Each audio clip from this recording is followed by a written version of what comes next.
there, Card Nation. Welcome back to Cardinal Craze. I'm your host, Alucard. Today on the show, we have Chris Paul Jr. Chris, how you doing? I'm doing all right, man. How about yourself, man? Oh, I'm doing all right. You doing okay down there in Georgia? Oh, yeah, man. Trying to avoid this heat. Yeah, man. But other than that, man, it's all good. I'm glad everything's going good, and I'm glad that you're trying to avoid the heat. We're trying to avoid the heat, too. Let me tell you, me wearing this hoodie right now is only indication that my wife has the temperature really low, and I'm very cold. So you recently have decommitted from Nebraska, and I know that must have been a hard decision for you to do, but the Louisville fan base has kind of been swarming around you for a while, trying to figure out, if or when you were going to decommit. Now, I did want to kind of talk about that later on, but one of the first things I wanted to do is get to know you, Chris. Right. This show is about interviewing and understanding the players and understanding that they're more than just a jersey number. Mm-hmm. So one of the first couple things I wanted to ask was, do you have any brothers or sisters down there with you in quarantine? Oh, yeah, man. Actually, I have 6 sisters and 1 younger brother. 6 sisters and a younger brother. Right. So they're all staying with you, or do you live away from home? So all of my sisters are way older than me. So, I'm 17. So, my sisters, they're like 30 and, range from like the 26 to 30 landmark. So, they're all grown and got their own places and stuff now, but still a lot of sisters, man. When I was younger, man, it was hard, but I had to tough it out, man. But my younger brother, he's currently 16, and he's the only sibling that stays with me. Okay, well, that's good to hear. I was kind of concerned for a second, thinking that you had 6 sisters staying with you and 1 younger brother. I can't even fathom that type of world, honestly. So how's it been being at home with your family and your younger brother? Has it just been kind of chaotic? Has everyone just been staying away from each other? It's still been kind of cool, man. The first couple of months was kind of hard, because with this virus going around and, my mom being a nurse and my sister being a nurse, really couldn't get out how we wanted to. Mm-hmm. So, but as it started dying down, we started going out together more. My sisters are over here currently, with the kids, they're in the swimming pool and stuff like that, man. And so, and then last week, we went to a safari park all together, and stuff like that. So we've been, slowly starting to get back out, but, everybody, were pretty cool when this quarantine was going on and staying away from others, staying in the house and everything. So, it's been pretty cool, man. It's still been pretty cool. Yeah, of course. And I'm glad that, everything's starting to open up back down there. We're still slowly working our way out. But how's it been in Georgia specifically? Have there been a lot of spikes in cases, kind of like Florida? In the Atlanta area and kind of the Albany area, it was a lot of spikes and stuff. But, thank God they're finally starting to go down. So, people are starting to get back out and stuff more. Restaurants are starting to open up. And we supposed to be starting back school on time and everything. So that's a good thing. That's a good sign and stuff like that. So, Georgia, man, we had our ups and downs, but we were also one of the first states to open back up and, kind of try to, open things back up and stuff. But then that spike hit, so we had to end up closing back down for like another couple weeks. But now, man, we're up and running and, we can't thank nobody but God for that, man. And it's still, it's still kind of, you still got a little bit of cases, but it's not as bad as it was in the beginning. So, that's a good thing. And the spikes are starting to go down, so everything's starting to slowly get back to normal. Yeah, no, and hopefully we'll be able to get through all this and, be able to say that we lived through the coronavirus. All right. So let's talk about kind of growing up in Georgia. What was it like growing up in your area? Did you have any adversities you had to overcome or any situations that really were more of a challenge to you? Man, so my community, and I'm not from one of the best communities, I'm from a community to where, gang violence and stuff like that is very high. The criminal rates and stuff like that is very high. So me growing up in this area, it could have been easy for me to follow the wrong people and stuff like that and end up in wrong places and stuff. But, with me having good parents and good role models and stuff, man, they kept me away from stuff like that. And I'm blessed to be in a position that I am today. And, so I wouldn't say it was hard. I'm not going to say it was hard because it wasn't, Yeah. it was fairly easy, but it was also easy to, get with the wrong crowd, because everywhere you go, it's like, you got violence here, violence there. But, with my area in South Georgia, man, it's bad. It's bad in Albany. That's like 5 minutes away, and sometimes Albany, they'll come here and stuff like that. And so with me growing up here, it could have been easy for me to end up on the wrong path. But, with, like I said before, me having good parents and good role models, man, it was, they kept me away from stuff like that, and they put me in a good position that I am in today. Well, I'm glad to hear that you still were able to get where you're at and you've overcome those adversities. So one thing I do want to touch on was, who was your role model growing up? My pops. My pops taught me everything. But not only him, I would say my mom too. My mom taught me majority of what I know, man. And the reason why I say that, man, she's a hardworking woman. She worked very, very hard to get to where she is now. Starting off having jobs at 16 to provide for my sister. She had a kid at 16. That was my sister.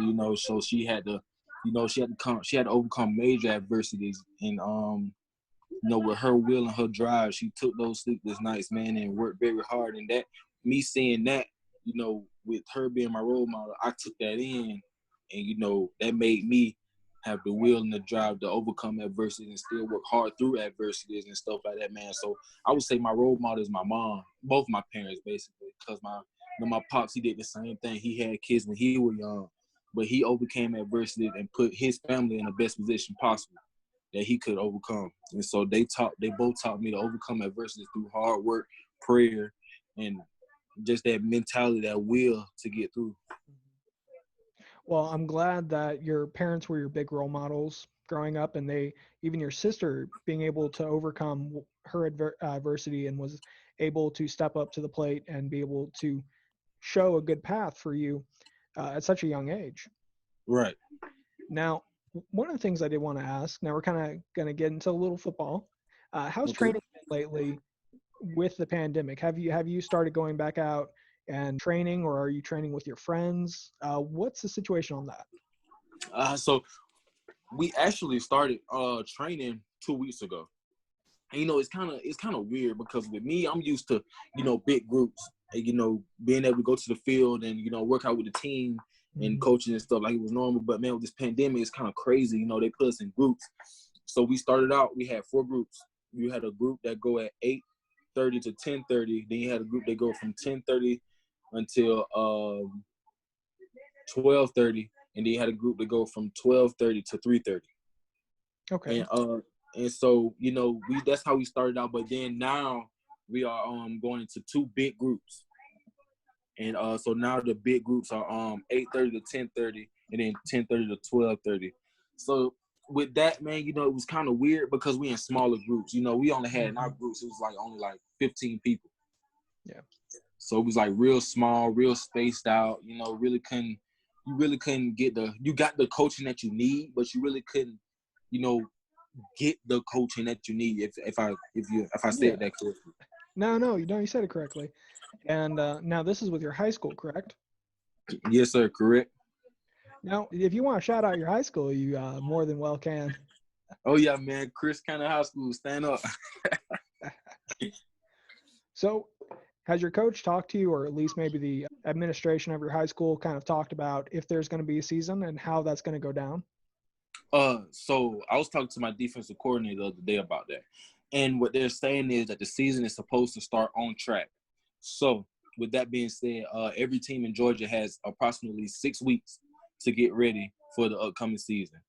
So I think our first scrimmage game is like August the 17th. That's still going to start on time. Like I said, we're going to start school back on time, but we might graduate a little bit later to make up for those months that we missed during the pandemic.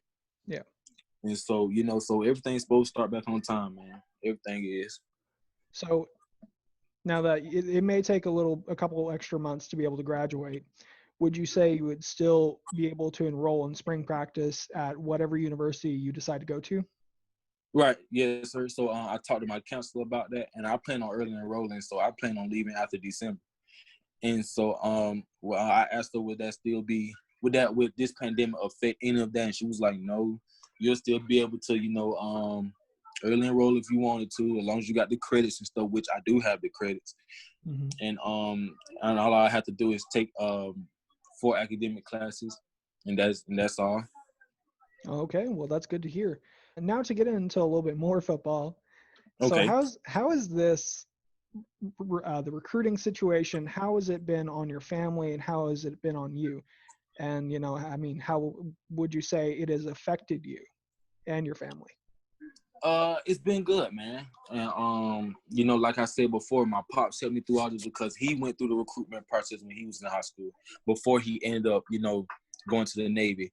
And so he could help me a lot with, with the way coaches talk and things like that in that nature. And so the recruitment process has been very well to me and my family, man. Louisville, for example. They Yeah. call and check up on my parents every day, and that's something that really, touched me because you taking time out of your busy day just to ask and see how my mom doing. Mm-hmm. And my mom is the closest thing to me, man. So when you checking on my mom like that on a daily basis and asking her, do she need anything? Do I need anything? Do the family need anything? Stuff like that, man. That's great, man, and that's why I'm really in love with Louisville. But this recruitment process has been great, man, and it's nothing but fun, nothing but opportunities, and nothing but relationships, man. Well, I'm glad to hear that. I'm glad to hear that the Louisville staff has been reaching out daily and checking in on your family. Now, to kind of go back, you had mentioned your father was in the Navy. Is your father still in the Navy? No, sir. So he went to the Navy in 91. Okay. And I think he ended up doing 7 or 8 years. Oh, well, that's a good long stay in the Navy. Mm-hmm. He ended up doing 7 to 8 years, and then ended up retiring, coming back home. Well, I mean, that's great to hear, and tell him that I appreciate his service. Now, your Oh mom. yeah, man. Now, you had mentioned that your mom was a nurse as well. Does she work at one of the local hospitals? Yes, sir. So she works at Chris Regional Hospital. That's it's a little bit okay. So I live by the high school, so she's like her job is like literally like 10 minutes away. Mm-hmm. And so she works in the hospital here. But what she used to do in the past, she would work here, but she had ties over in Savannah, Georgia. Oh, And okay. she would have to travel, and probably stay over there for about a couple of days Mm-hmm. and get work done over there, meetings and stuff over there. Then come back home and go back to Chris Regional and stuff like that, man. So so she but yes, sir. To answer your question, yes, sir. She does work at the local hospital down here. Have you been concerned about your mom going into the hospital and working, and especially with the virus situation? Have you had fears that she may bring it home unknowingly? Oh yeah, man. That's every day, man. That's with my mom working with it firsthand and my sister working with it firsthand. Mm-hmm. That's a fear every day, man. But they're two strong women, man. They're both strong women, and you really couldn't tell because with their drive and their efforts towards and the love towards what they do. And but yeah, man, that's a fear every day. But that's why you have to I keep prayer first, man. I keep God first, and he gonna watch over everything, man. So yes, it's a fear to me, but I'm really not worried about it because I know God will handle that. That's great to hear that you've put your trust in God, and tell your mom and your sister that, everyone in Louisville appreciates their service, and everyone across the nation. Obviously, I mean, they're, on the forefront of dealing with this virus that the world hasn't seen over 100 years. So really they're the unsung heroes. Right. Hopefully going forward, they get as much respect as, anyone really. Oh yeah, man. Right.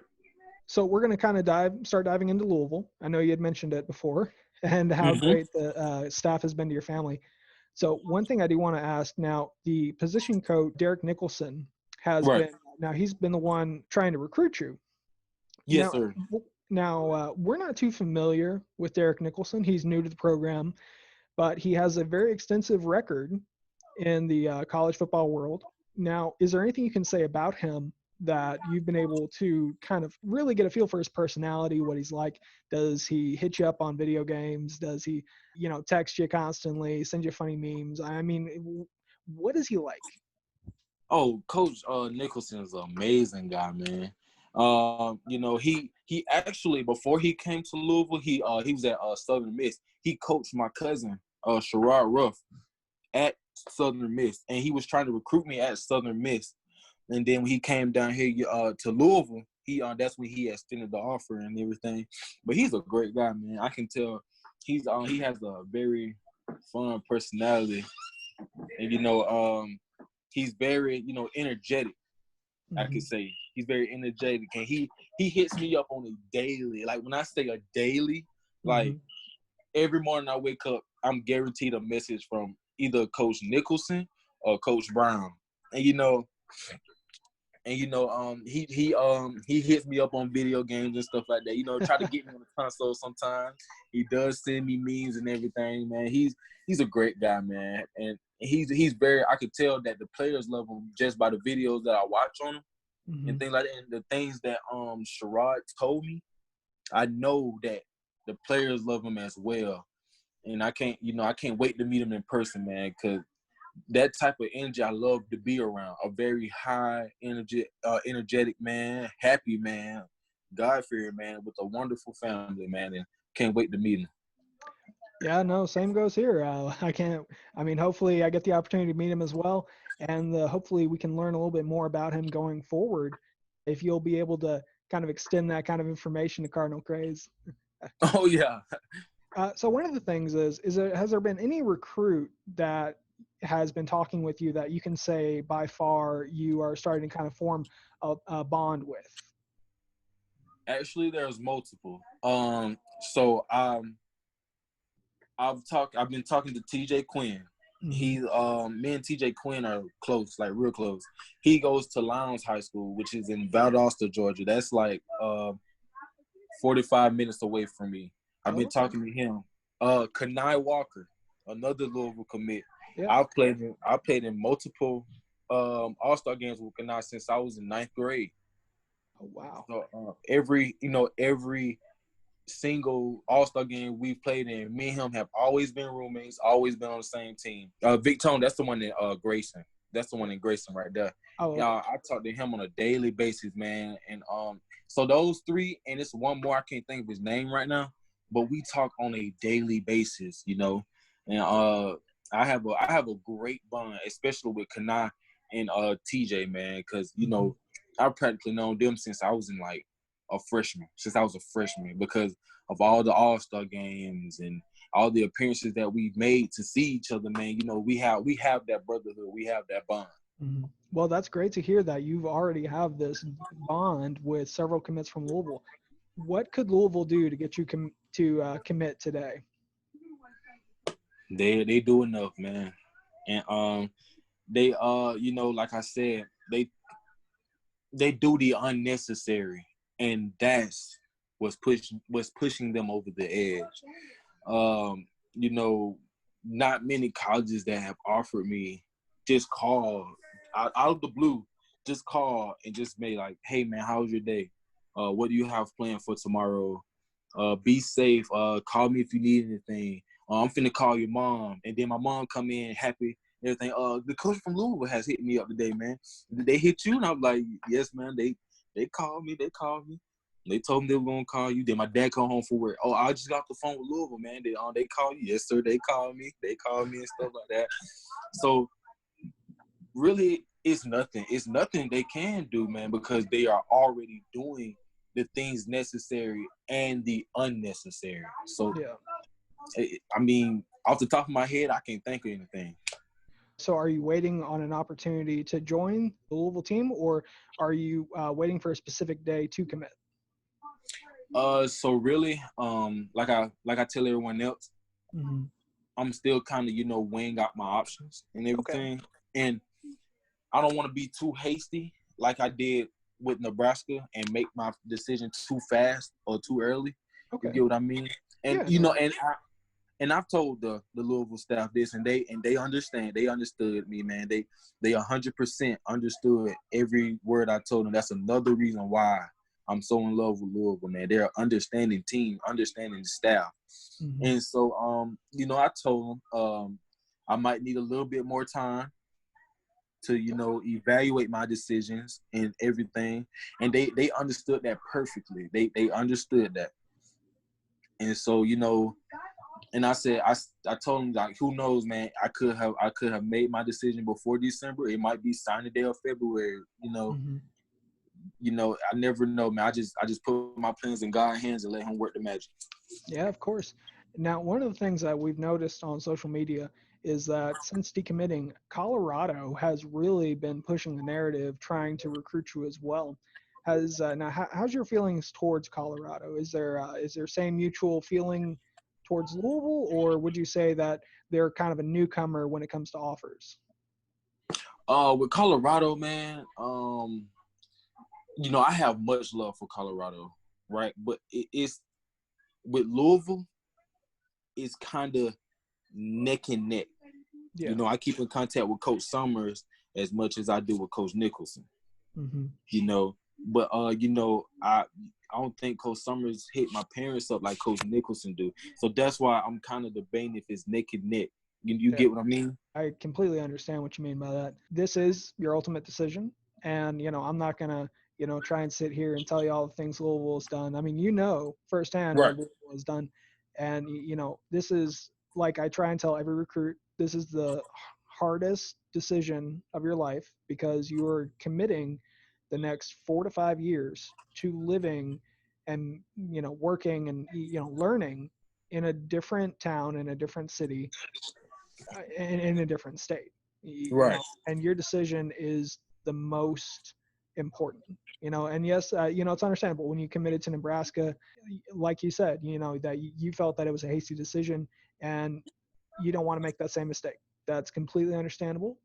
Personally, I'm just going to tell you, I mean, like, I got about 10 years on you. So I'm just going to tell you that, I've been through all the craziness, and I'll tell you right now that no matter where you go, you want it to feel like home. Right. Because if it doesn't, then you're going to have a bad time. I really appreciate you coming out on the show and telling me your thoughts and kind of how you're feeling towards the Louisville program. There is something I do want to do. It's what I usually do on the show, and we like to appease the console gods. And we got to know, are you an Xbox player or PlayStation? On both, actually. Both. Oh. I have both, right. What, that I've never had that happen? Well, no, I will say I've only had that happen once. That was with Ashton. I don't know if you've talked to Ashton or not. Not yet. I'm familiar with him though. Okay. He has both systems as well. So what would you say is your favorite game on either console system or I mean, you could even do PC if you really had that as well.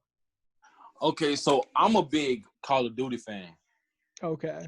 So I play Call of Duty a lot. So like as soon as the new Call of Duty dropped, I was there to get it. So so that's my like ultimate, like that's my go-to game.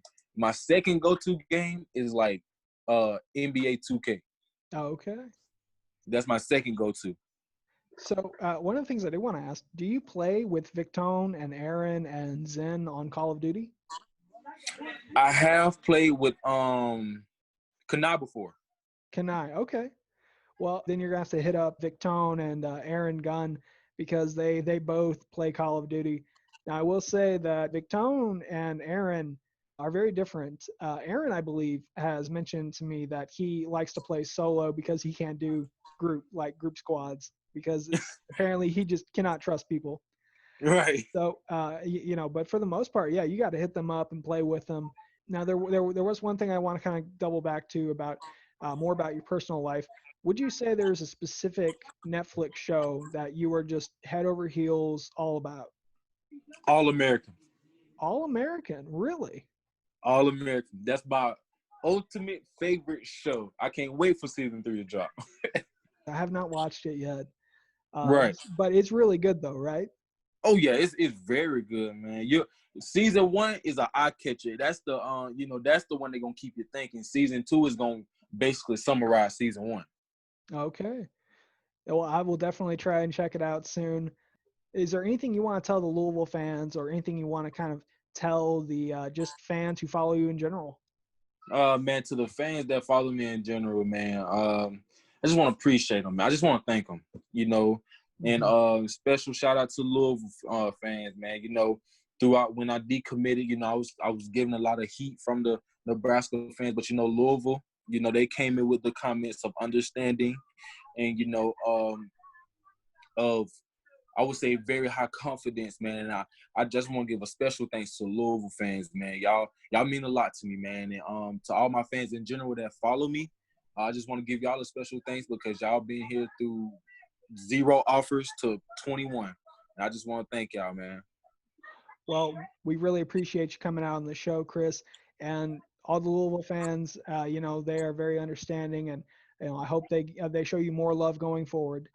Right, man. I'm looking forward to it, and I appreciate y'all. No problem. Well, Chris, we really appreciate you coming out on Cardinal Craze and telling us how you're feeling towards the Louisville program, getting to know a little bit more about you and your personal life. And we really hope to see you in the future at Cardinal Stadium. Now, for the most part, this has been Cardinal Craze. We'll see you later. Go Cards. Oh yeah, man.